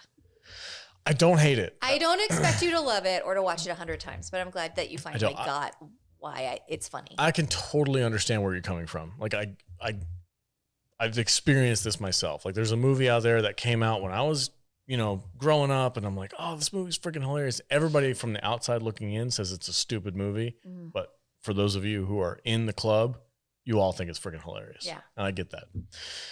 Kadish, final thoughts. Give it a rating. All right, so Jude, much like you, this is one of J.K. Rowling's favorite movies, and her thing with the Defense Against the Dark Arts teacher being different in every book came from the drummer gag in this movie. So that was like her little inspiration for that. You just pulled that little ace out of your sleeve, didn't you? I did, yeah. And one of the gags, it doesn't get a lot of attention, but Rob Reiner, so like his name in this movie is Marty DiBergi. And that's actually kind of like a portmanteau of like 4 different filmmakers. So you got Martin Scorsese, Brian De Palma, Steven Spielberg, and Federico Fellini. And he just mashed all those names together and came up. And it's funny because I pointed this out to Alex while we were watching it. So like he's got like this naval helmet or naval cap on with like, this like vest. Yeah, this like beige like tackle vest and stuff like that. And funny enough, in The Princess Bride, you can see like his hat in Fred Savage's room. But I showed Alex a picture of Tony Scott, who's Ridley Scott's brother, and he was like the director of Top Gun and Days of Thunder and stuff like that. And he would always dress with like a baseball cap and like this like vest and stuff like that. And it's kind of like Rob Reiner was making fun of directors like that, because you either dressed in like a suit or you dressed like a homeless person when you were directing a movie. And it was just like really funny to me. It's just one of those movies where like I could watch this movie 100 times and laugh 100 times and just like I love it. It's a brilliant movie. It's fantastic. I give it a solid 4 sex farms out of 5. Wow, 4. So 4. 4.5. 4.5 and 4. Wow. Okay, cool. My favorite character is the manager / promoter, because I think one of my favorite lines in the movie is when the director of the mockumentary was like, so, your fans have kind of been disappearing. Your songs are a lot less popular than they used to be. What do you attribute that to be? And he's like, oh, no. I don't think they're less popular at all. I think our fan selection has just become more selective. And I was like, that is a spin. That is a hardcore spin. That's something literally I could hear Kadish saying, like, hey, man, our I'm YouTube. sure I've said that before. I'm like, our YouTube views are like really down. Oh, no. It's a really good, solid It's view. just solid views. It's just our fans are more selective than they used to be. I'm like, I've heard that before. So it's just, that kind of struck me as funny. Those 100 really good views are way better than that other channel's 1,500 not so good. Exactly. But if you say it in a British accent, it's much more believable. So it just our 50 views. that I think that bit for me was just kind of like a slap in the face of like, this is real and it's happening to you. So it's just, I don't know. I can totally see, I understand 100% where you guys are coming from. It didn't strike me as funny. It's not my type of movie. I think I'd probably have to give it a couple more tries, have some dinner, have some drinks, hang out with Jude and Kadish and watch the movie again. And I'd probably change my rating. As of right now, watching it once for the first time ever, mostly by myself, 2-star movie. Don't like it. Didn't think it was all that I'm funny. going to change my grade now. There was 1 or 2 bits that I thought were really funny, but I will say I want to give this room to grow. So like this is a 2. Like an armadillo in your trousers. Like an armadillo in your trousers. I want to give it a 2 right now, but I reserve the right to change that later on if I watched it a couple more times in a different circumstance. Fair enough. Very much like Napoleon Dynamite. Like a silo rising from the field. Like a red rocket. Like a pink torpedo. Pink torpedo. Yeah, it's. I'm gonna give it a 2 right now, but that might change. So on that note, the next movie on our list is Airheads, starring Brendan Fraser, Steve Buscemi, and Adam Sandler. We'll be right back, and we're gonna dive into that movie. Stay tuned. Welcome back, everybody. Hey, if you want to support the podcast, go to saltynerdclub.com. You get exclusive access to 4 podcasts every single month. The month of March is dedicated to the classic sci-fi show Eureka. Before that, we did Buffy the Vampire Slayer, and before that, we did Doctor Who, and before that, we did Foundation.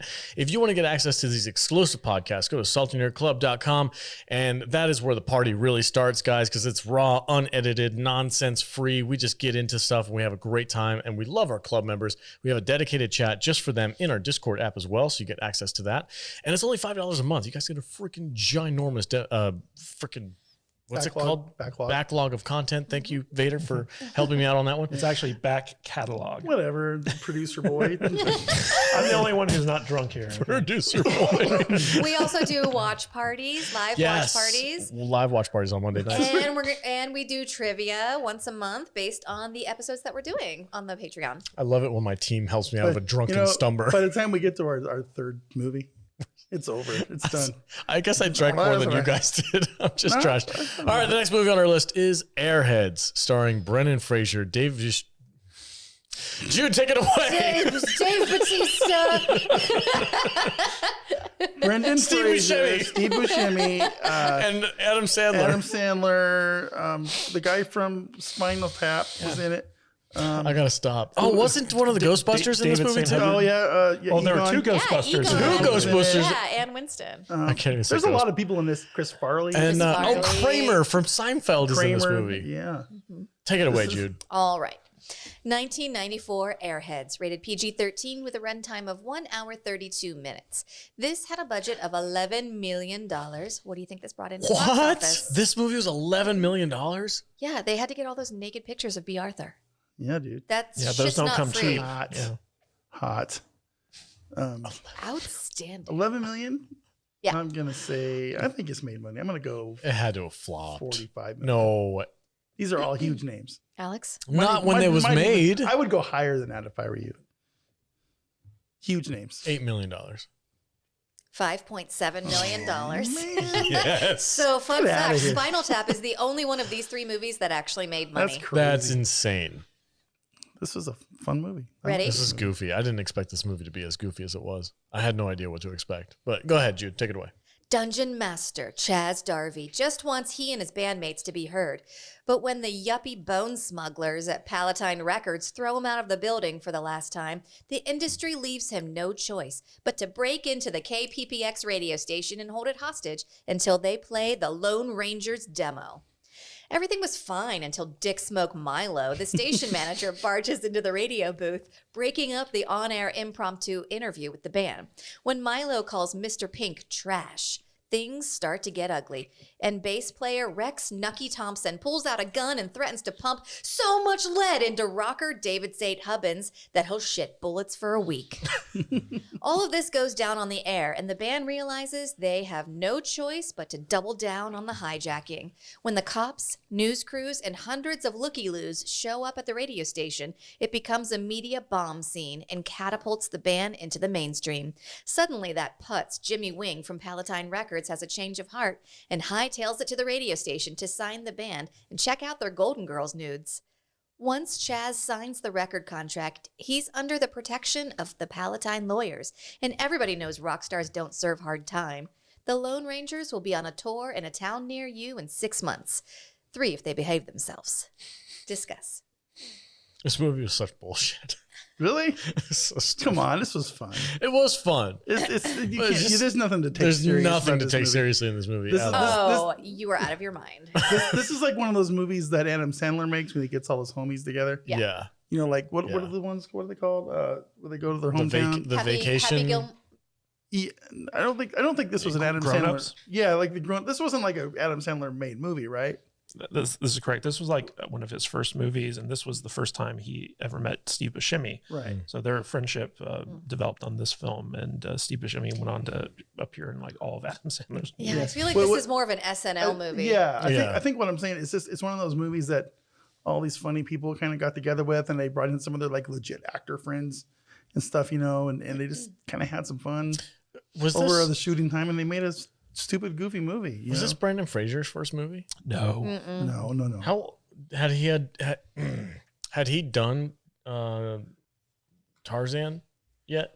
I don't think he'd done No, I Tarzan. think Tarzan was after but, this. But like he had done Encino Man for sure. Mhm. Okay. And that one with Robin Williams. Blast from the Past was after this too.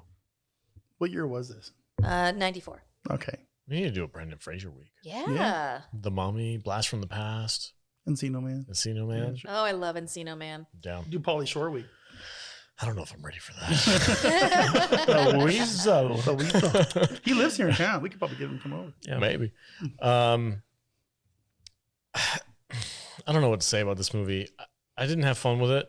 Really? Yeah. Was I in the wrong frame of mind? I guess maybe that's what it was. I just was like, oh my God, this is so stupid. Yeah, you know what? This movie, this was one of those movies that was on a loop on HBO Mhm. back in the day. So like, you know, nobody saw it in the theater, but like when it got on HBO, they would play it like 3 or 4 times a day. Right. And so I must have seen this movie like a billion times when I was going through high school. And I remember it being way better than it was, you know, like rewatching it the other day, I'm like, you know what? This movie did not age well at all.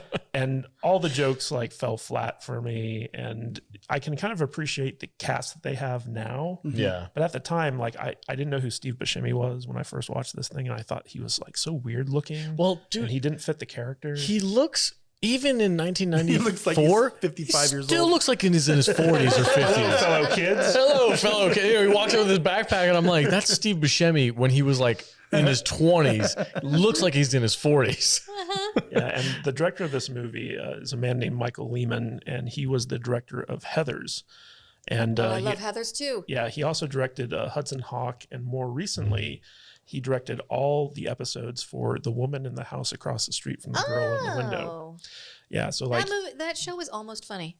yeah, so like he's got kind of like a weird track record, but this movie was like a straight up comedy, and I didn't think it was all that funny. Oh, I So- disagree. I think it has its moments. Okay. So, Jude, do. why did you pick this movie? What's your history with it? So this came out in 1994, and I think it's just a wonderful encapsulation of that time in music. And like I said, like in my 20s, when I was friends with a bunch of people who were trying to make it big in a band, like I know every single one of these people. When he's in the radio station and he's like, I'm out there on the streets and I'm living it and I am rock and roll. Right. I know that guy. I was friends with that guy. Yep. And I have heard this speech 100 times.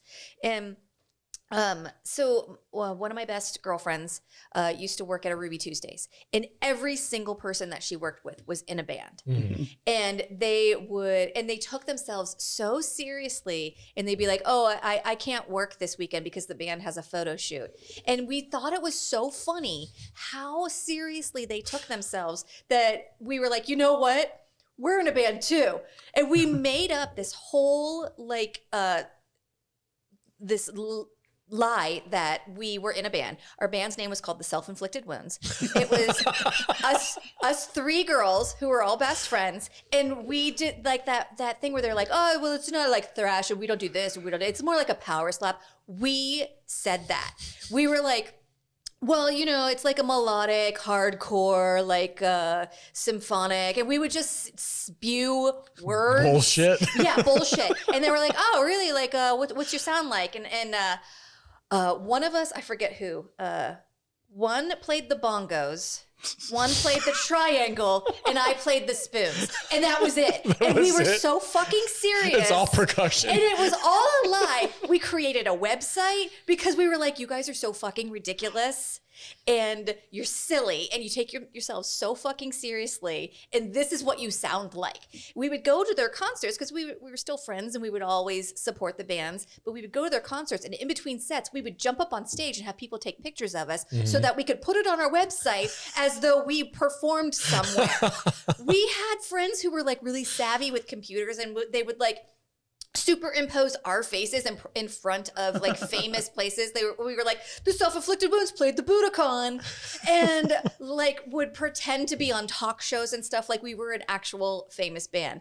I still post things on Facebook from that time, and people who like knew us then will still comment like, oh shit, it's our favorite famous band, Self-Inflicted Wounds. And it became this huge joke. And this is one of those movies that kind of inspired that whole lie. And it's just funny to me, and it's hilarious, and I know all of these people.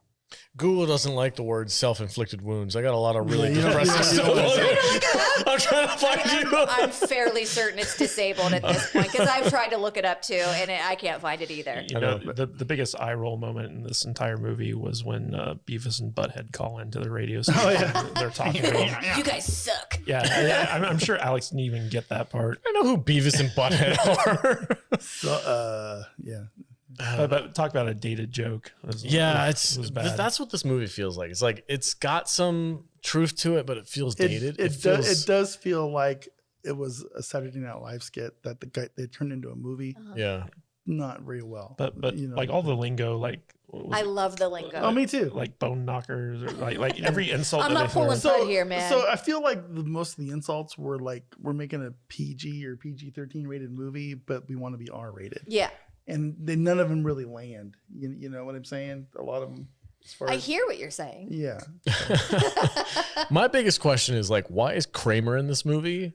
Because to be Kramer, he doesn't. Yeah, that's all he is. He's not. It's not. It's funny. He's the person who brings the actual gun into it. But Michael Richards' whole thing is like he's parroting Die Hard. Mm-hmm.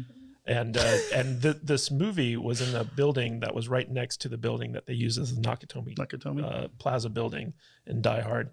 And it's kind of funny because like when I saw the outside of it, I was like, oh yeah, that's in Century City. Is that what he was trying to do? He was trying to do a Die Hard thing? Oh, it was a total Die Hard. Like he had like the lighter and he was crawling through the vents and all that stuff. Oh, okay. Makes a little bit more sense now. Okay. But it's funny because at the beginning, in the opening scene when he's talking with Michael McKean, he's talking about this like rash he has on his butt that won't go away.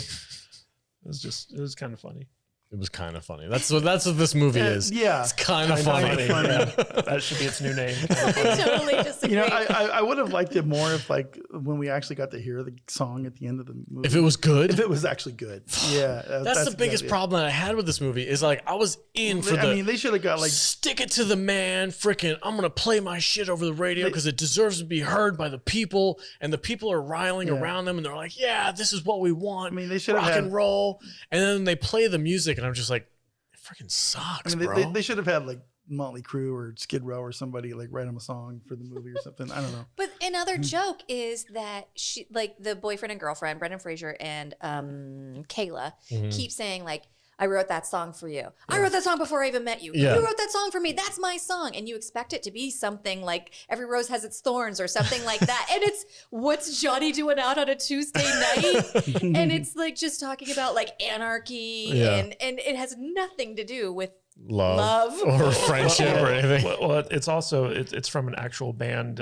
from the 1980s. It's a punk group called the Reagan Youth, and it was a song called "Degenerated." And they just like they had the rights to the song, so they're like, we're just going to use this song for the movie. The Reagan Youth. Yeah, Most of the people in this movie were like people that I made fun of because these were like butt rockers. I played D&D too. Wait, butt rockers? Yeah, you know, What's a butt that rocker? Los Angeles Sunset Strip hairband, hairsprayed, butt rock scene with their stupid hairstyles and their spandex. Look at the way you look right now, bro. I'm parodying it. I can't. You know that you know you think you that Poison scene. You know where they dress up like women.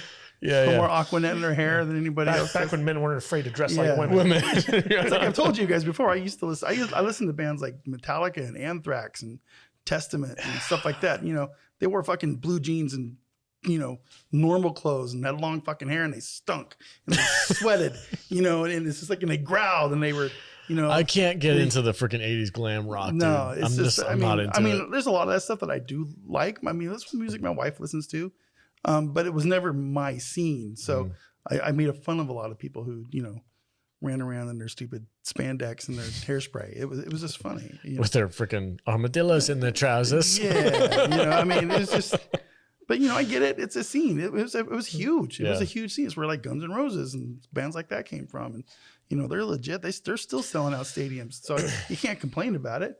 You know, it's just. I will say, on like an absurdity level, I was rooting for them when they took over the radio station. Like I was on their side. I'm like, okay, yeah, take over the radio station and play your music and get it out to the people because the freaking record labels are keeping you down, man. Like, I love that message. These guys are running the industry and they don't know a damn thing about rock and roll. Yes, I love that whole message behind this movie. I'm on board for it. I just think the delivery was a little bit weird. I think they went a little bit too same kind of stuff that you know, Stillwater thought. Yeah, exactly. 20 years before. Yeah, it's the same shit. It's the same shit. Nobody same understands hairstyles. us. Same hairstyles. It's the same thing as today. It's just like, freaking Spotify's not playing our music, man. It's just it's just you know, it's just like the people that like listen to music like Unskinny Bop and shit like that.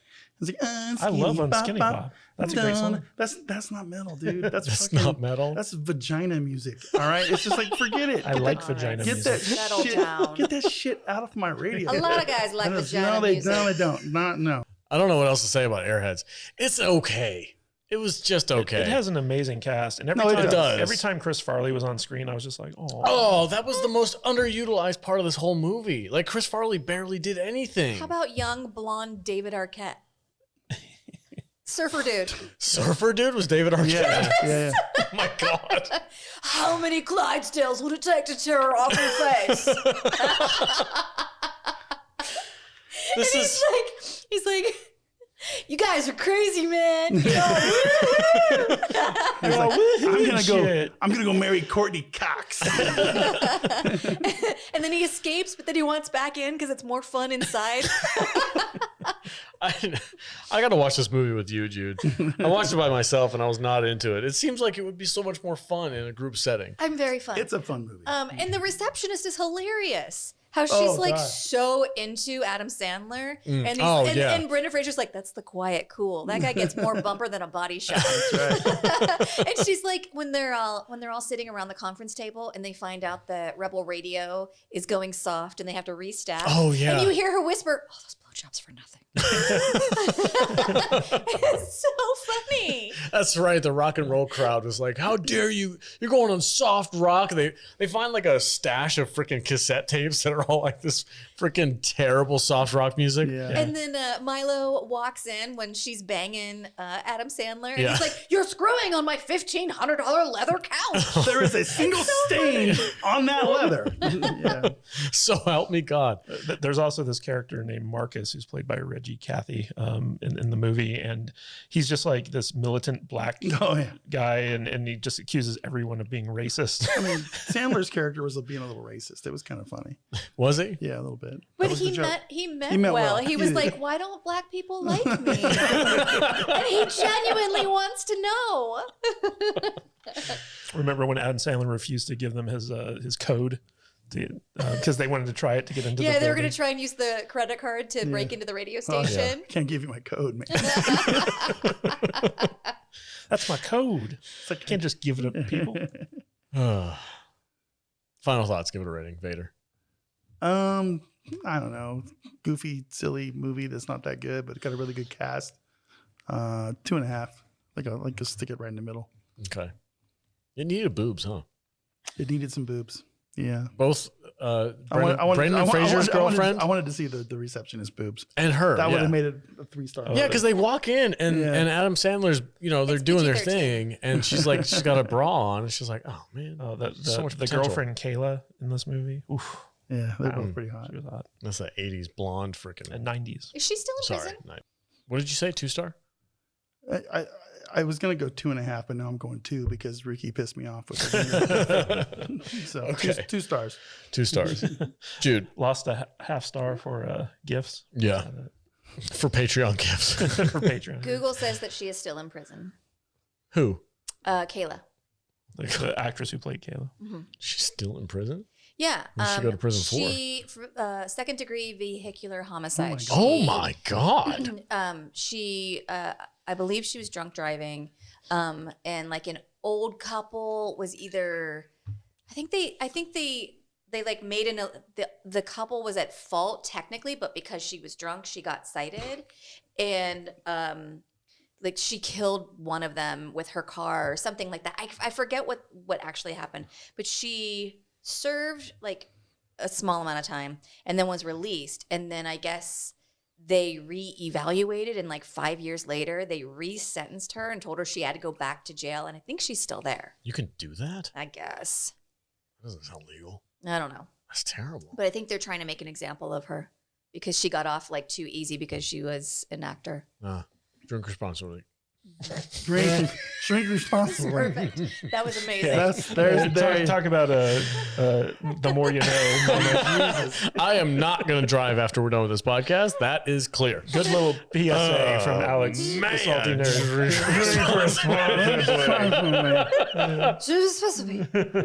I feel like I'm stone cold sober right now. Is that your Why alligator? am I the only drunk person here? That does not fair. Maybe because you drank 4 whole glasses of whiskey. Maybe. You guys, I thought you guys were going to keep up with me. You finished a bottle, opened another bottle, and then got out a third bottle just to have in the other room. Well, I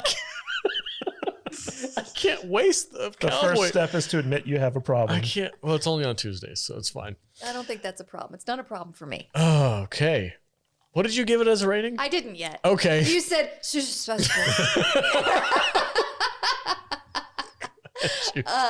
this movie holds up for me. I am aware that it does not do as much for y'all as it does for me, but this is one of my favorite movies that I can rewatch over and over and over again. Another movie that I know probably every single word to. Okay. Really? And you're gonna be so mad, but this is 4.5 $1,500 leather couches. Oh Jesus! It would 4.5 stains on the leather couches. Yeah, it would be 5 if it was R-rated, but I get annoyed at PG-13 movies. Wow. Okay. Jude, I had no idea. I like that so much. That's crazy to me. But okay, I'm not gonna yuck your yum. It's fine. It's what it is. I respect you. I respect you. I wish the music at the end was better. That's all. Yeah. Like What's Johnny doing out on a Tuesday night? The big finale. I'm like, I wanted something freaking epic. And that's another thing I love when they have to pantomime, but they didn't tell them that they were going to have to pantomime until they have to pantomime. And they're like, don't make us be lame. And they just refuse because they're rock and rollers, man. Yeah. We haven't even talked about the band name. Oh, the Lone Rangers. You can't pluralize Lone Rangers. I don't understand. Like Kurt Loder's there reporting. He's like, wait a minute, is that right? The Lone Rangers. The Lone Rangers. Can you make that more than one? I did like the DJ guy. He was pretty fun. He was chill. Yeah. Joe Montana. Yeah, Joe Montana. Yeah. He was good. Like I said, I love the message behind it. I think it's true. Freaking fuck the record labels, man. Like, make your rock and roll. You know what this movie needed? David Spade. I needed David Spade. They needed to use Chris Farley more. I feel like he was completely underutilized. Well, Chris Farley wasn't Chris Farley at this time. Like he was just kind of breaking out on SNL, and even Adam Sandler. Like the only thing he was known for at the time was like Opera Man, and like everyone was like, "What's Adam Sandler doing in a movie?" You know, so like a lot of these people who eventually blew up and became like who they weren't very well known at the time. So, all right, Kadish, final thoughts. Give it a rating. This is a 2-star movie, in my opinion. Didn't like it. Didn't age well. Cast is great. Writing's bad. Directing's bad. We got Stuttering John as the guy who's like, I used to masturbate constantly. There was a few little cameos. Yeah. Like Lemmy was in here real quick. It was fun to see Harold Ramis, where like he's an undercover cop trying to pretend to be a record executive, and they keep testing him and he keeps failing. Yeah.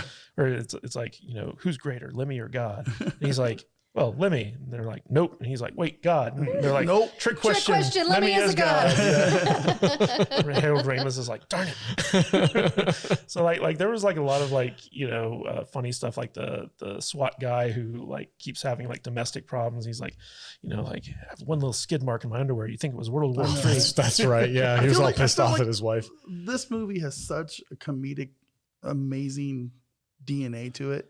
It should be better. It should be better. It has funny ideas, but the execution of them just isn't good. Like I always like whenever Brendan Fraser's on screen, like I just feel his performance in this movie so cringy. Like I don't enjoy it. And Steve Buscemi seems miscast to me. Like hello, fellow kids. You know what would have been funny? You know what would have been funny? Oedipus Rex. It's if Chris Farley was the Steve Buscemi role. That would have been funny. Yeah, that would have been better. The fat dude. I disagree with all of you. Yeah, I mean, like the actors themselves are all great, but I just feel like their characters didn't work for me. So yeah, like you know, like I said, when I first saw this movie, I thought it was really good, and upon rewatching it, it just didn't age well. So 2 stars. Okay. Yeah, I'm kind of with you guys. 2 stars for me. I know. I feel bad for Jude. Jude, I love that you love this movie. You don't have to feel bad for me. I think I'm out there on the streets and I'm living it. You're a real rock and roller. I think it has potential. Like we've talked about already, the cast is freaking phenomenal. Everything about this movie should work, but for some reason it just doesn't. I don't know what it was exactly. The timing, I don't know. It didn't strike me as that good. And I think the biggest thing that I can say that would have made it better is if their music was actually really freaking good. I would have been like, wow, that's funny because everybody else thinks they're freaking jokes, but in reality, they're freaking badass rock and rollers. Their music sucked. Like the little tiny snippets of audio that we hear from their band is just not good. And it's just like, man, like I think it would have been funnier. It would have been better. It would have been a good message. I think that's part of the joke, though, is like they're not very good, but like they become popular because of this stunt as opposed to their music. Maybe. Do you know what it's like playing for 15 minutes and the only people that are there to see you are the other bands and their girlfriends? I know, it sucks. Yeah. I love you, Jude. I just remembered something.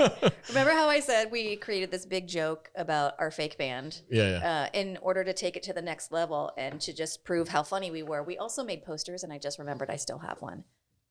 Like nice. in the house? It's over there. Yeah, it's on the altar. Go to saltynerdiscord.com to get pictures of Jude's band poster.